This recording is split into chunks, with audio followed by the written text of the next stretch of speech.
Donc, je suis très contente de vous retrouver au Hachem à Natania. Ça faisait longtemps, comme vous avez dit. Et on est à J-5. J-5 avant le grand jour de Yom Kippour. Alors, qu'est-ce qui va se passer ce jour de Yom Kippour? Eh bien, nos sages nous disent que le jour de Yom Kippour, nous allons en fait, en quelque sorte, toutes passer dans un mikvé. Un mikvé de tahara, un mikvé de purification. Alors, comment c'est écrit? Ben, on regarde les versets qui nous parlent de Yom Kippour. Ki bayom azeh ichaper alechem letaer etchem mikol chatotechem lifne Hashem titharu. C'est écrit comme ça. Et en ce jour, vous serez expiés, vous serez purifiés, vous allez vous purifier devant l'Éternel. C'est écrit 2 fois le mot purifier. Je dis, mais je ne comprends pas. Il y avait besoin de le dire qu'une seule fois. Vous savez que la Torah, elle est très économe dans ses mots. Elle ne fait pas de figure de style, pas de répétition. Donc pourquoi, dans le verset qui me parle de Yom Kippour, apparaît 2 fois la notion de purification? Parce qu'en fait, il y a purification et purification. Il y en a 2.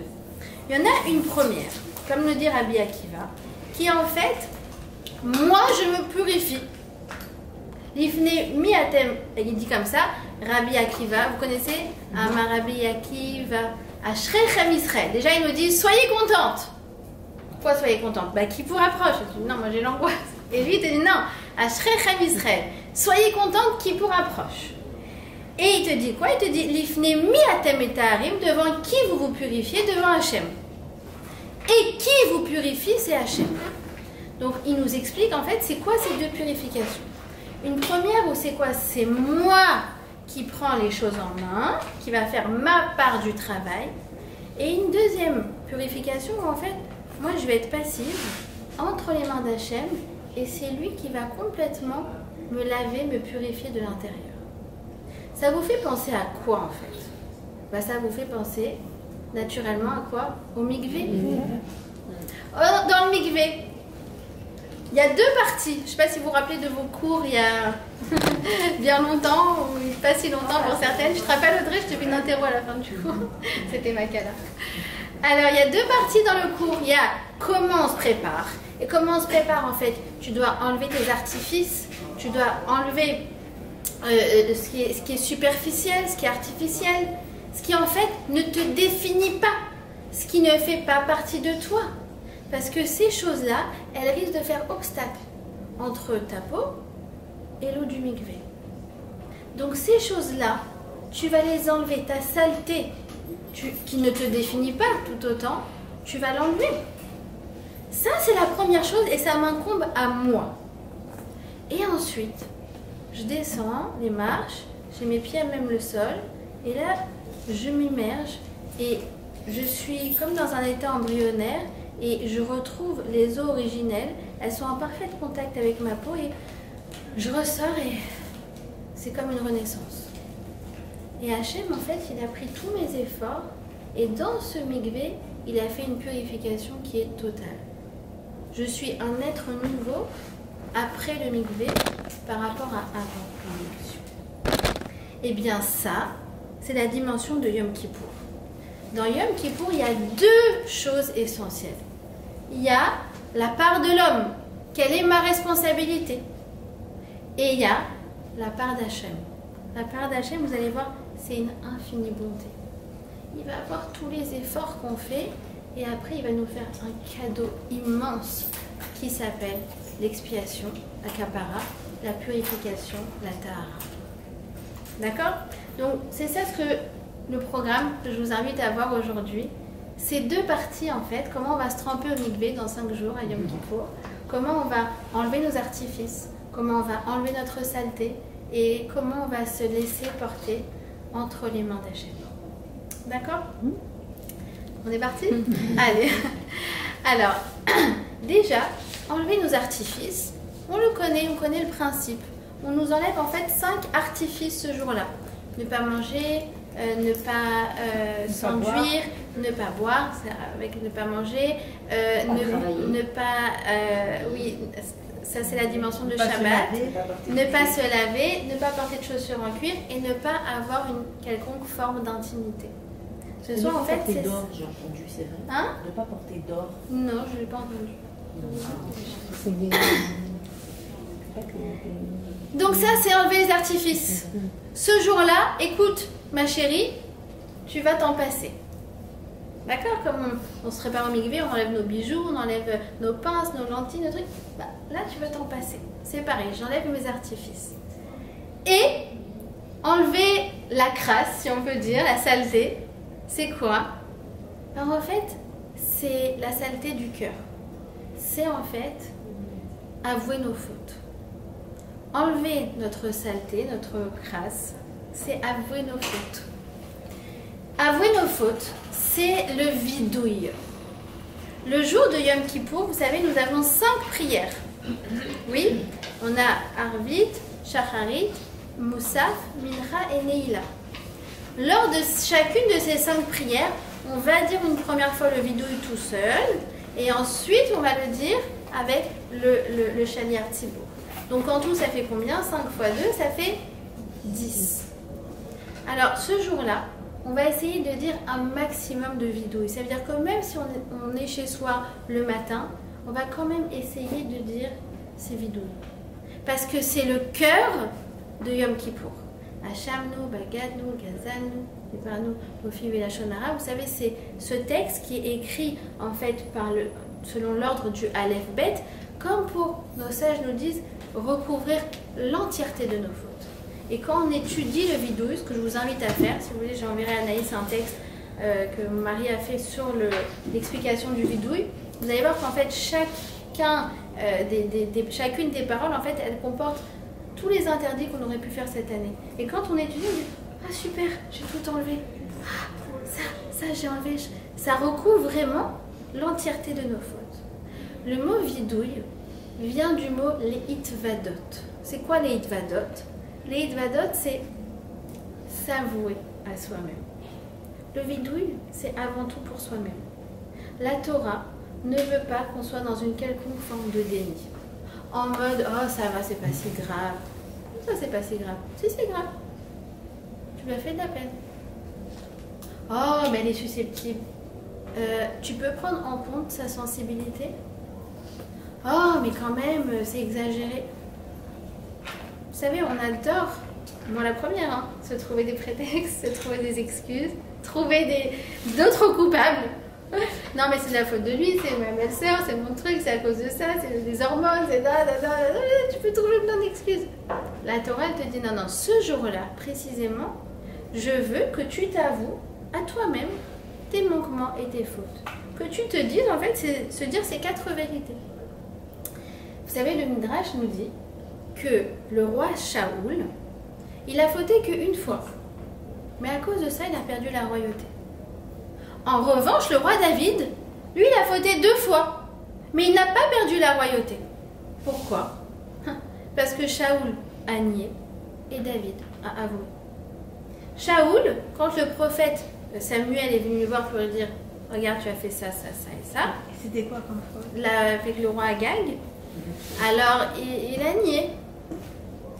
Bah, à ce moment-là, il a dit bah, écoute, tu n'es plus digne d'être roi.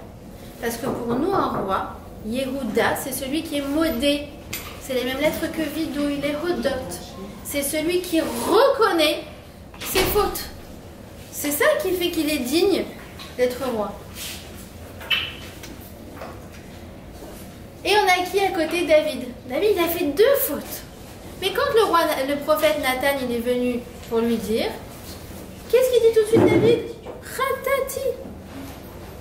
Et à l'instant où il dit Khatati, le prophète Nathan lui dit, ta faute a été enlevée devant toi. Et de là, le Midrash conclut et dit de dissimuler ses fautes ne porte pas bonheur. Mais Ne porte pas bonheur. D'accord? La Torah ne veut pas qu'on soit dans le déni. Elle veut qu'on soit dans le émet, dans la vérité. J'ai fauté, j'ai mal agi, j'ai eu, sur ce coup-là, j'ai une attitude déplorable. Ça va? C'est pas grave. C'est pas grave. Je vais vous dire, en fait, ça fait du bien. Ça fait du bien de le dire. Et je vais vous dire une chose. Si on est capable de reconnaître, alors nos relations iront beaucoup mieux. Beaucoup, beaucoup mieux.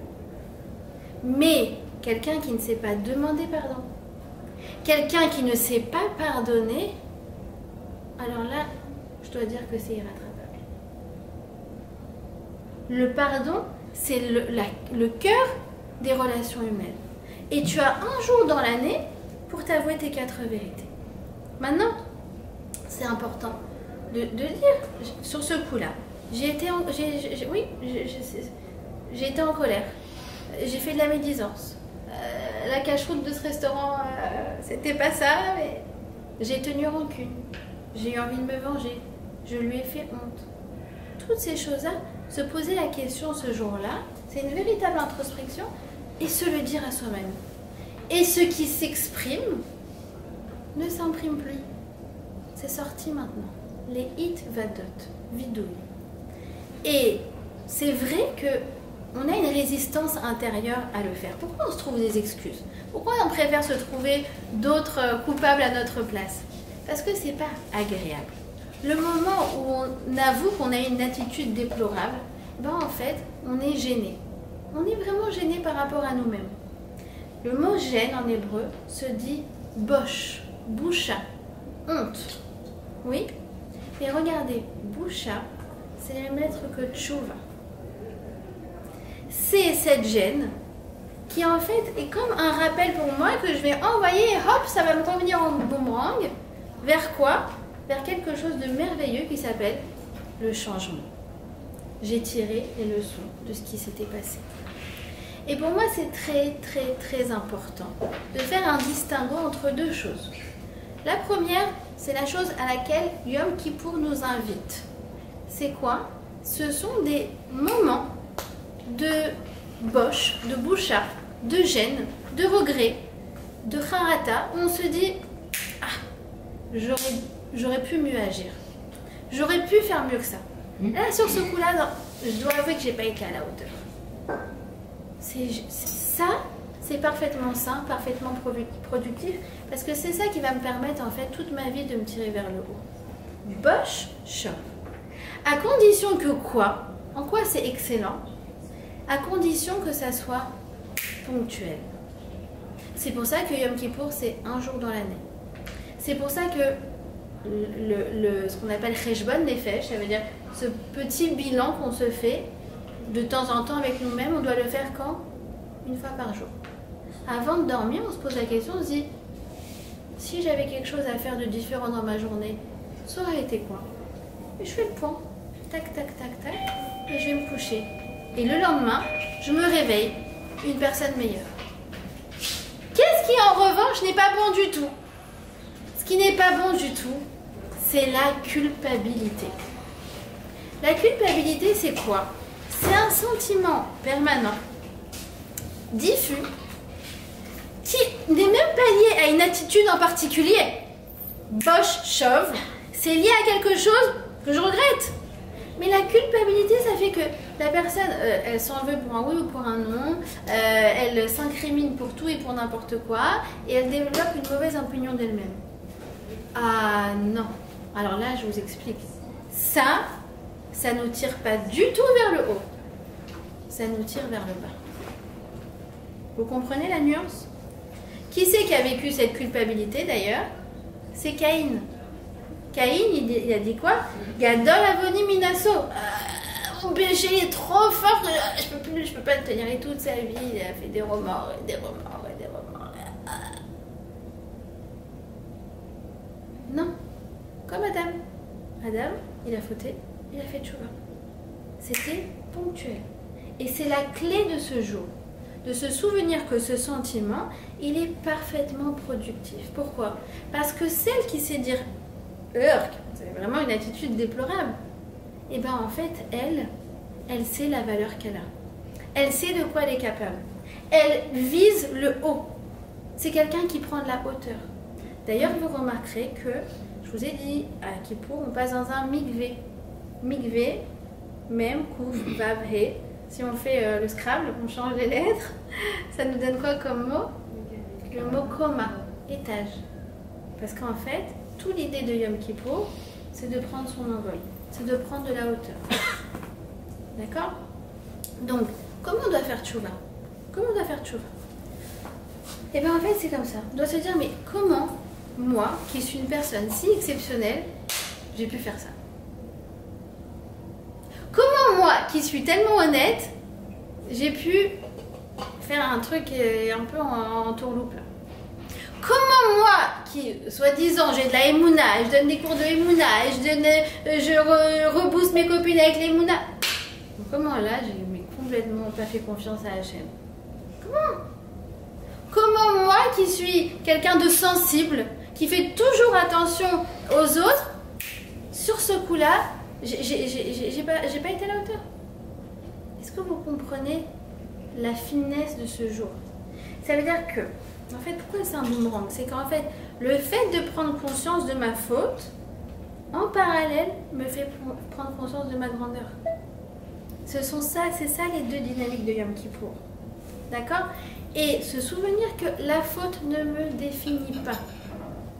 C'est pour ça que Yom Kippour, c'est l'antidote contre tous ces sentiments de culpabilisation, culpabilité, diffus liés à notre personne. Non!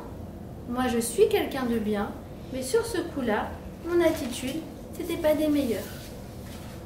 Maintenant, on passe. Next comma. Prochain étage. On passe d'étage en étage. C'est ça l'idée de Yom Kippour.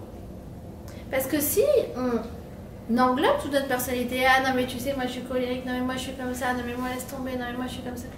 En fait, t'insultes qui là? T'insultes ta Neshama. Et quand t'insultes la créature, t'insultes le créateur. Donc Hachem, il m'a créé bonne. Je suis une bonne personne. J'ai une bonne Neshama. Ma Neshama, elle est théora, elle est pure. Mais parfois, elle se salit. En fait, c'est comme si quelqu'un avait un vêtement. Imaginez que vous achetez un vêtement, d'accord? Vous allez, je sais pas, chez Zara, hop, vous revenez, la chemise, très belle, blanche, et à un moment, vous faites, ah, mais c'est quoi ce truc? Grosse tache là, enfin un gros truc noir. Franchement, le créateur de la chemise, il n'a pas été très fort sur ce coup, quoi, parce que franchement, une tache noire juste là, c'est pas très très beau, quoi. Et presque, vous avez envie de jeter le vêtement à la poubelle et de pas le mettre, quoi. Sauf que là, vous avez une copine qui vient et dit, ah, j'adore ta chemise, mais regarde, c'est taché là. Bah, non, c'est comme ça qu'il est fait le vêtement. Non, c'est une tache. Un peu d'oxygène, hop, tu passes à la machine, d'accord, c'est Yom Kippour, et la tâche elle part. Ah mais c'est génial, mais je savais pas. Et donc j'ai qu'une envie, c'est de l'enlever la tâche. Parce que j'ai distingué le vêtement de la tâche. Mais c'est pareil à Yom Kippour, je distingue ma personnalité de mes fautes. Et comme je trouve que ma personnalité elle est aussi belle que ce chemisier, mais j'ai qu'une envie, c'est de virer la tâche. Et plus j'estime que le vêtement est précieux, plus je vais faire attention à son entretien, à ce qu'il soit étincelant. Vous comprenez pourquoi c'est l'antidote contre la mauvaise opinion de soi-même? Au contraire, c'est un rebooster d'opinion. Alors, le jour de Yom Kippour, on suit des objectifs. On essaye d'être au top. On se dit, ouais, c'est vrai que cette année, j'ai pas été... Il y a des choses à déplorer, mais au moins le jour de Kippour, on fait attention.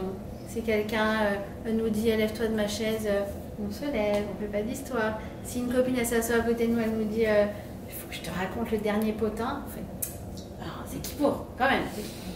Demain on s'appelle.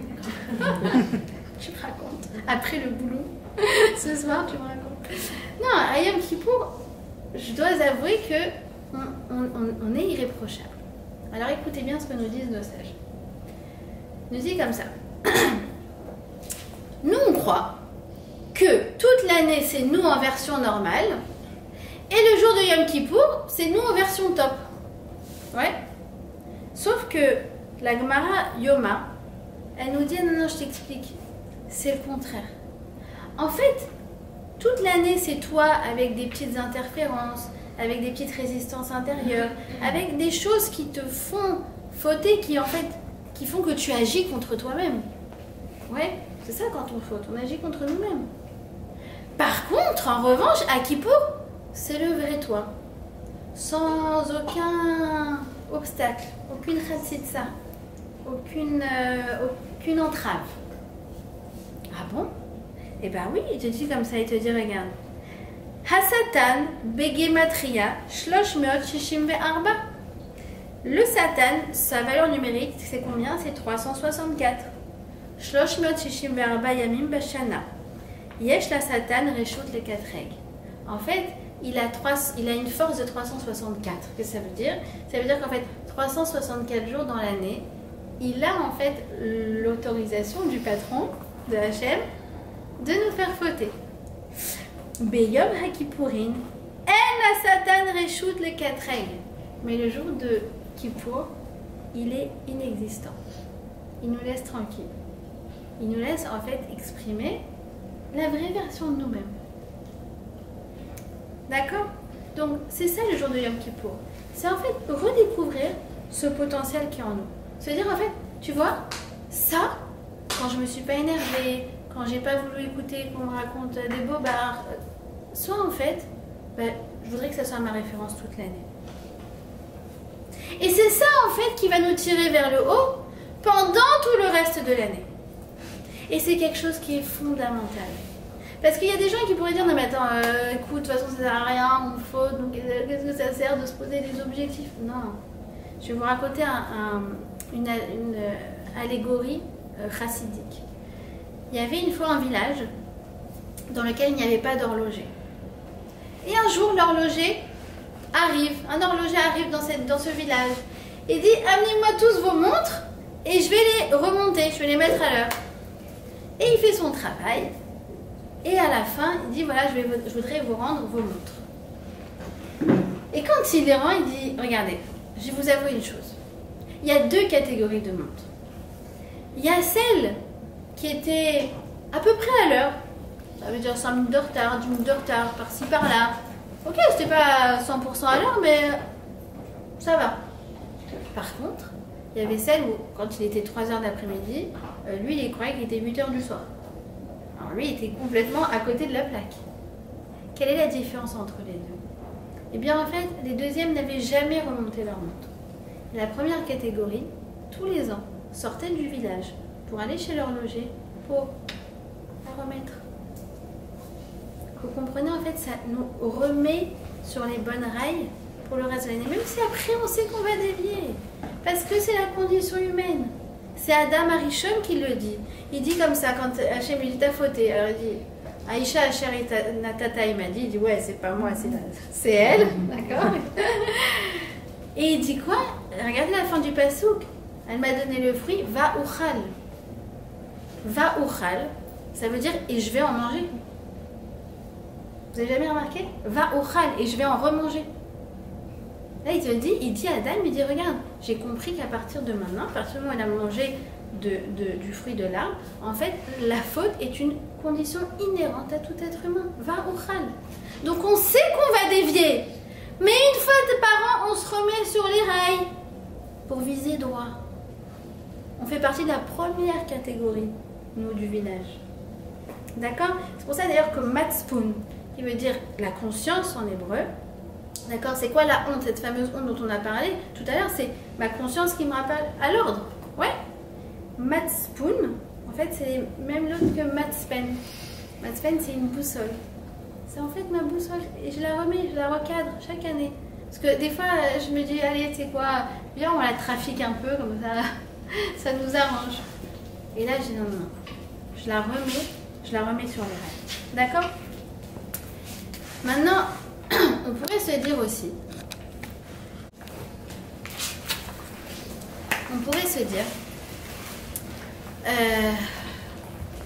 ouais, je vais demander pardon, d'accord, ok, je demande pardon, mais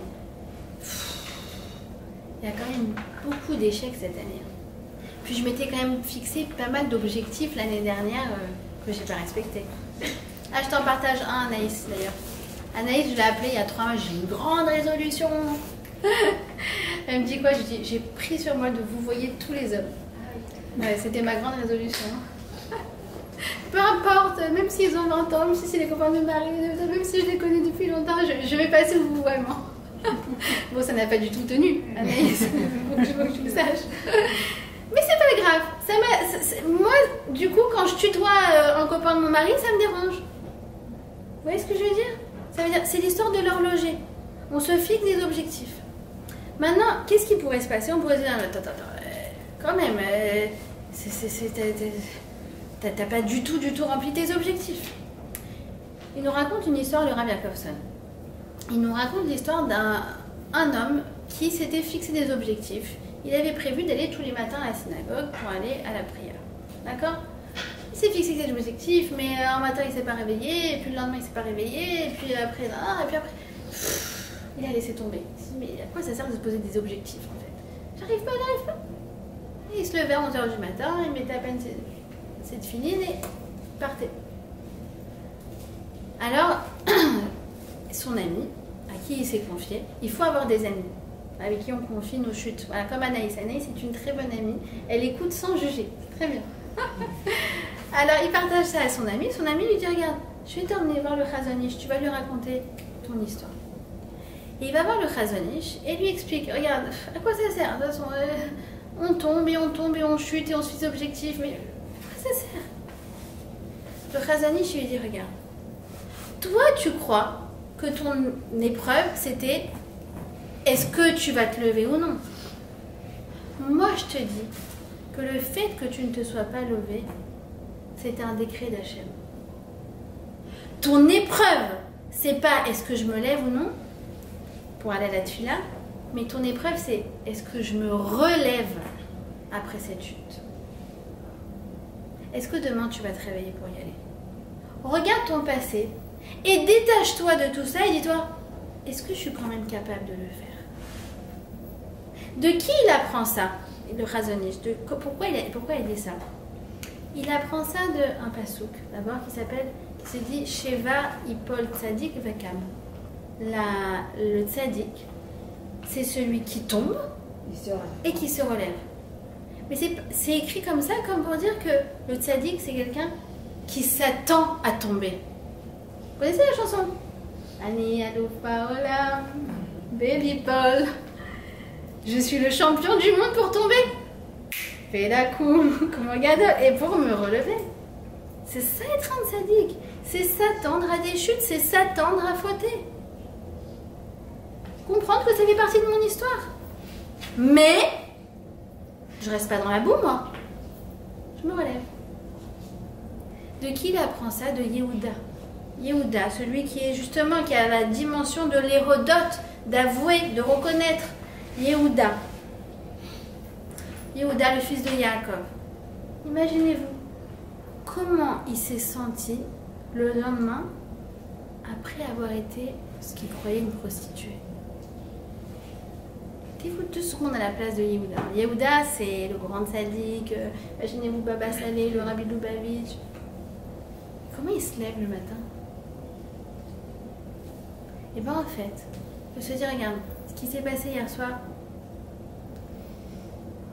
c'est plus entre mes mains. Apparemment, c'était quelque chose sur lequel j'étais destinée à fauter. Mais maintenant, qu'est-ce que je fais après ça? Est-ce que je me relève? Est-ce que moi-même, je me donne une seconde chance? Je vous ai dit, il y a des cas qui sont irrattrapables. C'est des gens qui ne savent pas pardonner, qui ne savent pas demander pardon, mais il y a encore quelque chose d'encore plus irrattrapable.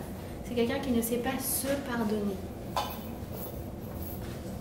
Quelqu'un qui a une mauvaise opinion de lui-même, qui dit de toute façon c'est foutu, j'arriverai jamais, il n'y a rien de bon qui va sortir de moi. Ne crois pas ça, c'est le discours du Yetzer Hara. Toi tu es une bonne personne, tu es ce beau chemisier, tu es cette belle Neshama. Et ces tâches que tu constates, parce que c'est que quand tu vois le noir, qu'en fait tu veux comprendre que tout est blanc. Alors là, c'est là quand tu constates, hop, ça t'enlève. Exactement comme David il a dit Khatati, je constate. Le roi Nathan, le prophète, il a dit au moment où il dit Khatati, ça y est, la faute elle est partie. Ça s'appelle faire teshuva.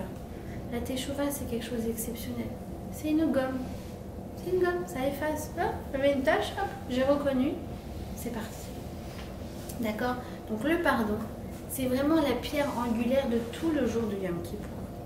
D'abord, la première chose, c'est, comme je vous ai dit déjà, se demander pardon à soi-même. Avant Kippour, toutes les fois tu t'es insulté, mais quelle idiote, mais quelle tête en l'air, mais qu'est-ce que ce truc, j'en ai marre, je suis bête, je suis nulle. Déjà, demande-toi pardon à toi-même pour toutes les fois où tu t'es insulté. Enfin, je sais pas vous, mais moi ça m'arrive. Donc première chose, on se demande pardon à soi-même. Et on se dit pas, c'est moi qui suis nulle, mais ce que j'ai fait c'était nul, ça n'était pas à ma hauteur. La deuxième chose, évidemment, le jour de Yom Kippour, c'est de demander pardon. C'est un vrai travail, c'est un vrai travail. Il reste 5 jours pour le faire. Moi personnellement, je suis en train de faire ma liste de à qui j'aurais pu faire du mal, à qui je sais que j'ai fait du mal, et à qui je dois demander pardon. Parce que si j'y pense la veille de Kippour, en train de préparer les boulots, je sais que je vais négliger le truc. Surtout que c'est pas agréable. On a dit cette boche, cette gêne, elle est pas un sentiment kiffant. Vous voyez ce que je veux dire pour les Tunisiennes qui sont parmi nous. Donc je fais ce travail et demander pardon. Demander pardon, c'est un moment, c'est s'écraser, les hodotes. D'accord? Demander pardon, et c'est très important de demander pardon le jour de Yom Kippour, juste avant d'allumer les bougies, de demander pardon aux membres de notre famille, les conjoints, les enfants, et appeler nos parents pour leur demander pardon. Que on répond pas. De ce monde. C'est possible. Hein? Vous le dites ou vous me demandez? Non. Demander pardon à nos parents qui sont de ce monde. C'est une question. Je connais pas la réponse si c'est une question. Ah d'accord. Okay. En tout cas, voilà, ceux qui sont vivants, jusqu'à 120 ans, leur demander pardon. Et bien évidemment, le grand travail en parallèle de Yom Kippour, c'est de pardonner. On a, enfin peut-être pas vous, mais moi, cette petite blacklist. Elle m'a fait ça j'ai pas apprécié, ça ceci, ça cela. Et ça reste là. On doit faire un travail de pardon. Je vous raconte juste une petite histoire personnelle. Que, encore une fois, j'ai partagé avec toi, Anaïs, mais c'est pas possible, je te raconte ma vie en fait. Alors, il y a quelques mois, une personne m'a fait, moi, ce que j'estime être une crasse, je sais pas comment on appelle ça, un sale coup, quoi. Moi, j'ai pris ça vraiment comme une trahison, personnellement.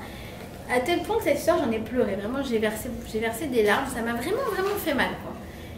Et bon, j'ai essayé de passer à autre chose, mais je sais pas comment dire. 6 mois après, tu me reparles de l'histoire, je pleure, Madeleine. Et je voyais que j'en voulais à une certaine personne. Et je me suis posé la question honnêtement, d'accord? Les Hitvadot, on est s'avouer à soi-même. Je me suis posé la question, d'accord? Je me suis dit, voilà, cette personne-là, je me suis dit, voilà, imaginons qu'elle se réserve des vacances à Eilat, par exemple, 3 jours, et qu'elle arrive, et en fait, ça se passe pas du tout comme elle avait pensé, parce qu'il pleut, et du coup, elle reste dans sa chambre, et du coup, ses vacances, elles sont pas aussi bien que ce qu'elle aurait pensé. Est-ce que dans le fond, je me dis, bien fait pour elle?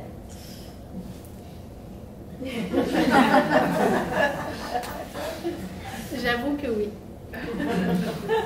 Et je me suis dit, non, je veux pas arriver à Rosh Hashanah avec ce sentiment. Je veux pas, Hachem, je veux pas. J'ai demandé conseil, j'ai été voir Abnei Brak, j'ai été voir ma rabbinite.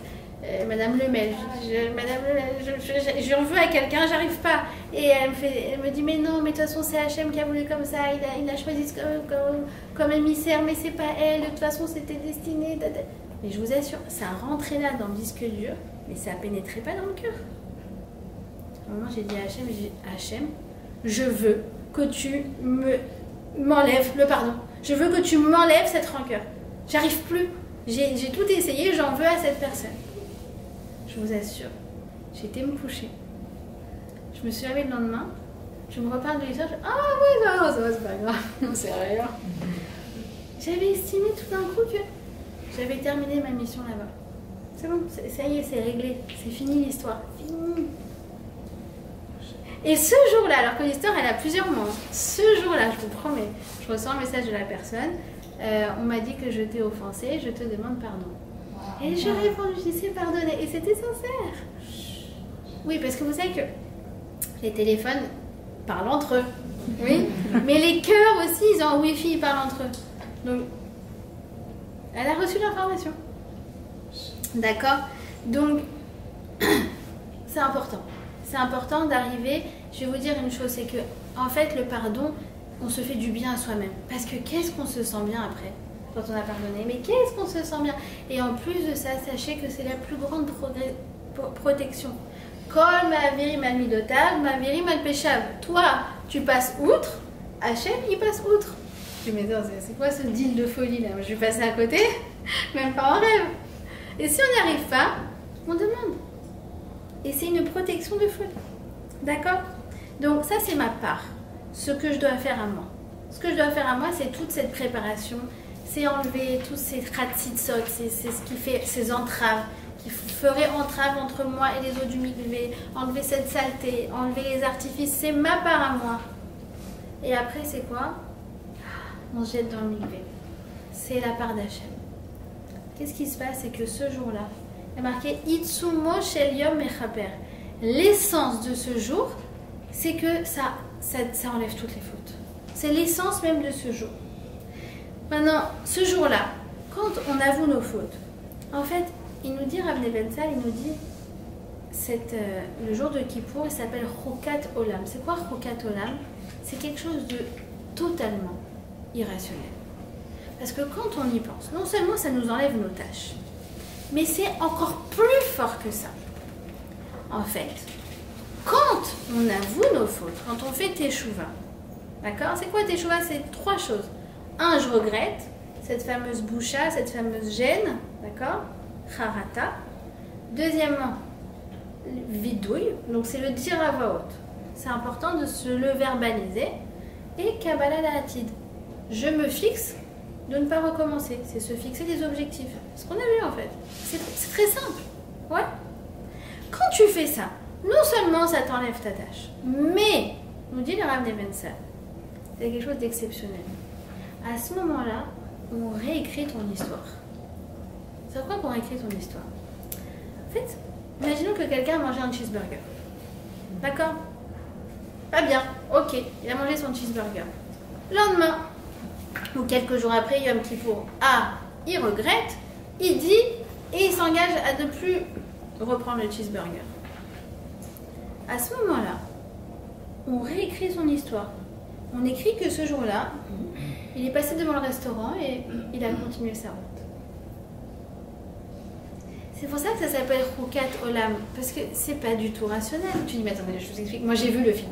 Je suis la principale protagoniste, donc c'est pas ça qui s'est passé. Mais quand tu fais tchouva, on réécrit ton histoire. On efface, on fait un montage. Tu sais, vous connaissez les montages pas très bien faits, là, tac, la scène et hop, non, après le restaurant. On a tout effacé au milieu. C'est pour ça que ça s'appelle Chokat Olam, il dit Rav Nevensal, parce que il dit n'importe quelle action que tu fais dans ce monde, ça a des conséquences sur le présent, sur le futur, mais rien ne peut changer le passé c'est passé. Oui, c'est qui le dit ça? Le passé c'est passé. La Reine des Neiges. Ah oui, voilà. Je ne l'ai pas vu, mais on m'a dit que c'est elle qui le dit.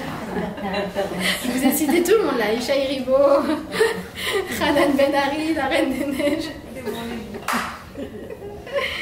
Mais tu dis, j'ai fait du mal, j'ai abîmé, je demande pardon, et on efface tout. C'est exceptionnel. Tu dis, mais vraiment, mes fautes, elles s'effacent. Il vient Rabbi Nachman, il te dit, attends. Imata ma'amin chez Yecholin les kalkel, ta'amin chez Yecholin les takel. Si tu crois que tu peux abîmer, tu crois aussi que tu peux réparer? Il nous dit quoi la Rabbi Nachman? En fait, il nous dit en fait, tout ça c'est une question de Emouna. Il y a des gens qui ont la Emouna des Avérotes. Ah, j'ai fait des Avérotes, j'ai fait des péchés, c'est pas bien. Ok. Mais ils n'ont pas la Emouna de la Tchouva.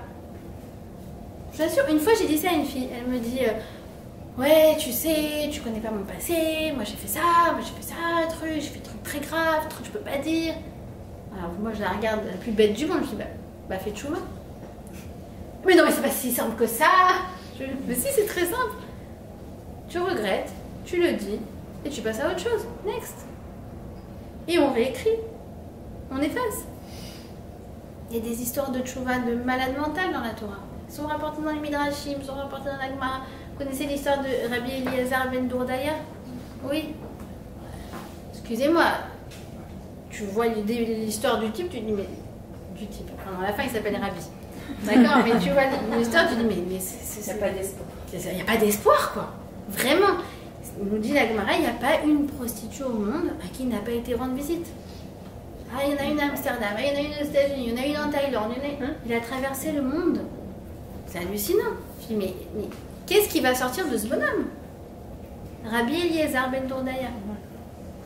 Eliezer ben Dourdaya, pardon. Et à la fin, donc, il y a une que, elle, il n'avait jamais. Il n'avait jamais été lui rendre visite. Et Omar, il a traversé 7 fleuves pour y aller, etc. Et il arrive. Et au moment où il est avec elle, elle lui dit bah, franchement, toi, s'il y en a bien un au monde qui pourra jamais faire tchouva, c'est toi. Moi elle dit ça sur moi. Et là, il se met à pleurer. Et il nous dit que la Gemara qui parle aux étoiles, qui parle aux vallées, c'est très très beau. Il a une vraie transformation intérieure, quelque chose de très très authentique en fait, à tel point que, en fait, à ce moment-là, son âme, elle le quitte. Et on entend quoi? Une bad call, une voix sortie du ciel qui dit Rabbi Eliezer ben Dourdaya est invité au Olam Haba. En 1 heure. Ah oui, c'est ce qu'il dit Rabbi Yehuda Nassi. Il dit regarde, moi, ça, Rabbi Yehuda Nassi, il y en a qui œuvrent toute une vie pour arriver à ce niveau. Et il y en a en 1 heure, hop, c'est plus un coma là, c'est plus un étage, c'est un gratte-ciel. T'étais au 3e sous-sol et là t'es arrivé au gratte-ciel. Et oui. C'est d'ailleurs pour ça qu'il s'appelle Rabbi Eliezer ben Dourdaya. Mais qu'est-ce qu'il a de Rabbi? Lui, il a couru après les filles toute sa vie. Il s'appelle Rabbi parce qu'il nous a enseigné une leçon fondamentale. Au même titre que Rabbi Yehuda Nassi, que Rabbi Akiva. Qu'est-ce qui t'a appris? Qu'on peut faire tchouva en 1 heure. Et que rien n'est jamais désespéré, que rien n'est irrattrapable.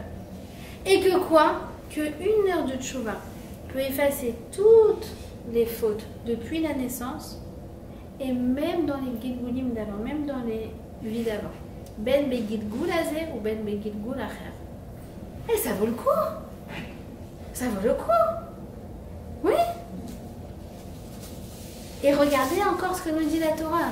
Exceptionnel. Mais tu dis, mais c'est quoi cette Torah de folie qu'on a?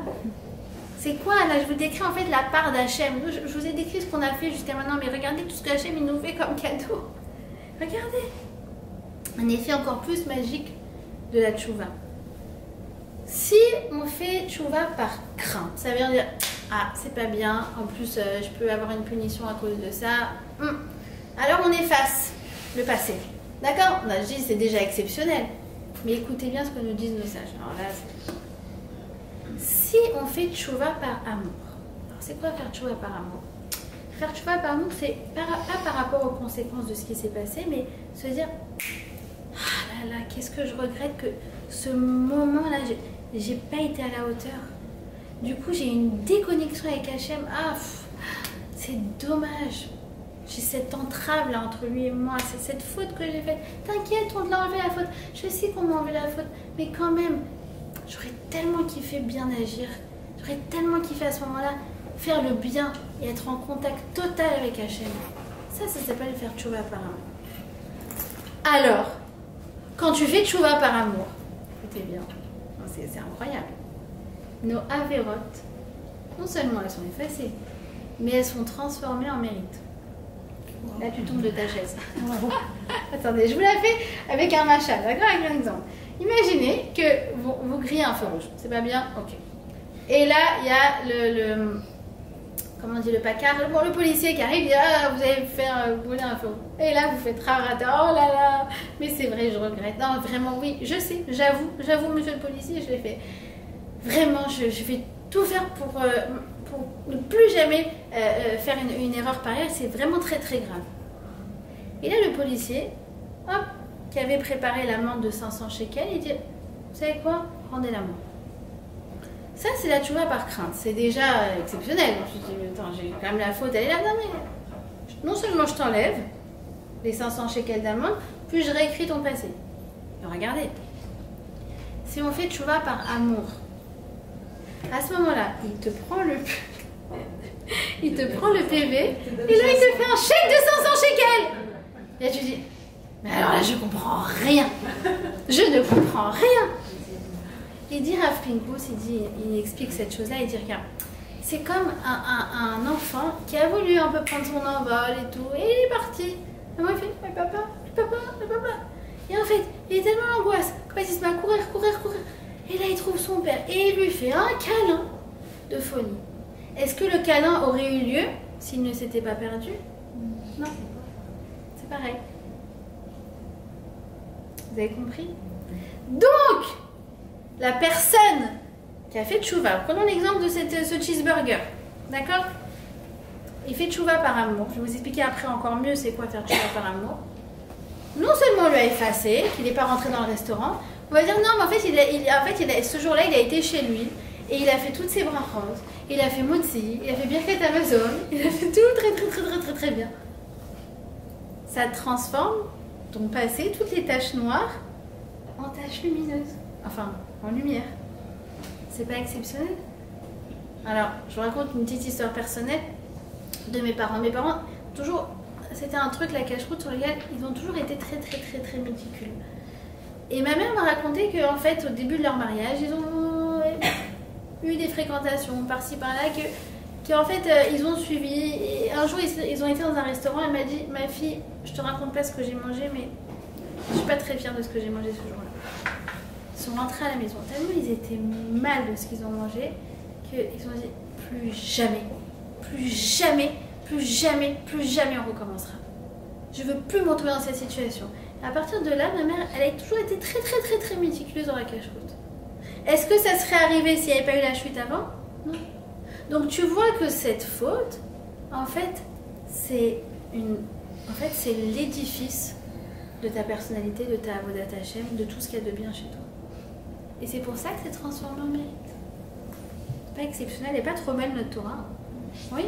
Vous êtes d'accord ou pas? Ou il n'y a que moi qui suis en tailleur là? Ashrechem Israël, il me dit Rabbi Akiva, mais soyez contents! Dans 5 jours, vous passez au pressing! C'est pas génial? Et on réécrit votre histoire. Et vous savez que d'ailleurs, ces 7 jours-là, les 7 jours entre Rosh Hashanah et Kippour, vous savez que chaque jour a pour pouvoir de réparer les jours de l'année passée. Ça veut dire, là on est mercredi soir, et ben en fait ce jour-là, comme vous êtes venu au cours de Torah, on va dire non mais c'est comme si tu as été au cours de Torah chez Anaïs tous les mercredis sur l'année. D'accord, bon c'est pas une raison pour l'année prochaine de ne pas venir du tout et y aller que... Non mais c'est pas exceptionnel. Je dis mais merci Hachem, merci pour cette Torah de folie. C'est que des cadeaux, vous comprenez que c'est que des cadeaux? Et j'aimerais terminer sur la Neila, qui est le plus grand cadeau.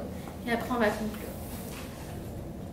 Pourquoi la Neila, c'est le plus grand cadeau? Alors, je vais vous expliquer. Des notions qui se passent au moment de la Neila. Donc, la Neila, c'est la dernière heure, le jour de Yom Kippour. En général, on est là, on est en train de penser au boulot. Et c'est pas le moment de penser au boulot parce qu'il se passe des choses très particulières. Au moment où on est à la Neila, en fait, Hachem va ouvrir les cieux des 7 mondes qui nous séparent. D'accord?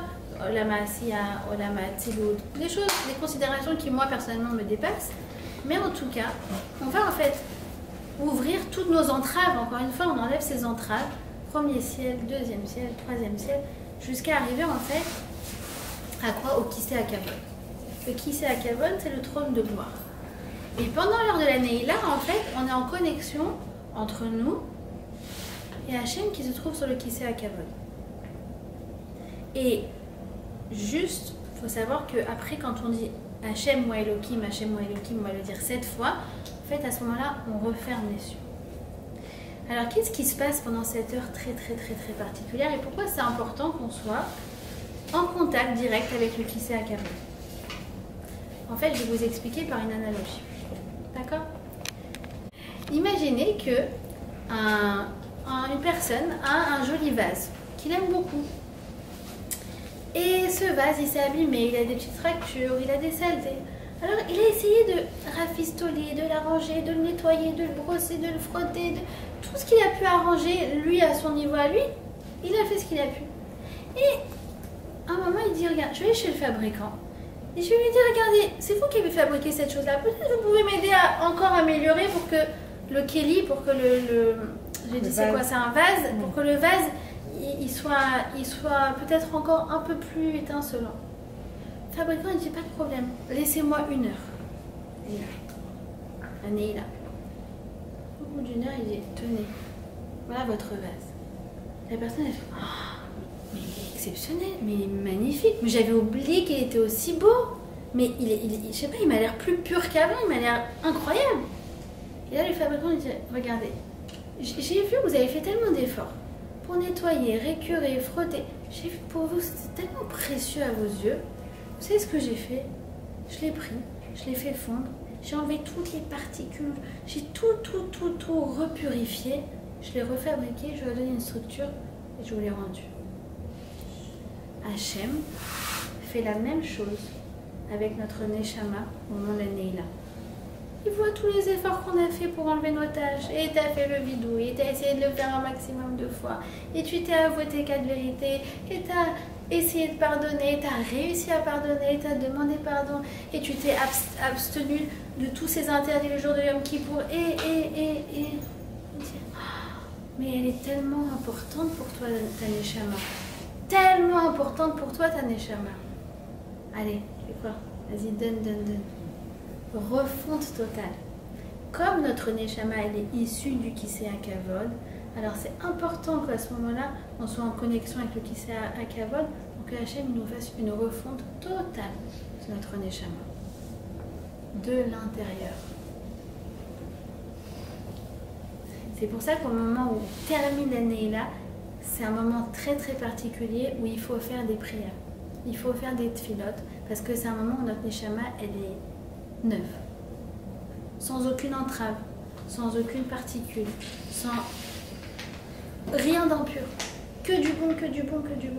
Donc il faut prier à ce moment-là pour nos proches, pour toutes les personnes qui ont besoin de Yeshua, c'est le moment où il faut prier.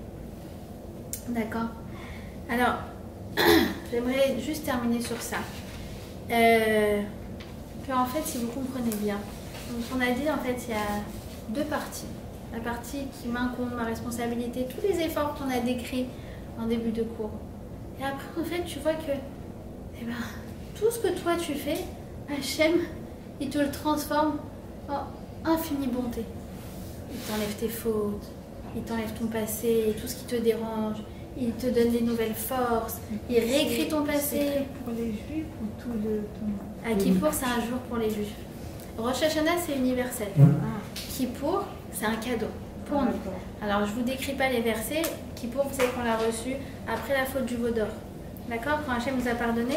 Et en fait, à chaque fois qu'il nous dit qu'il nous a pardonné, il y a écrit 5 fois Kimatzata Chen Benai, parce que je vous aime.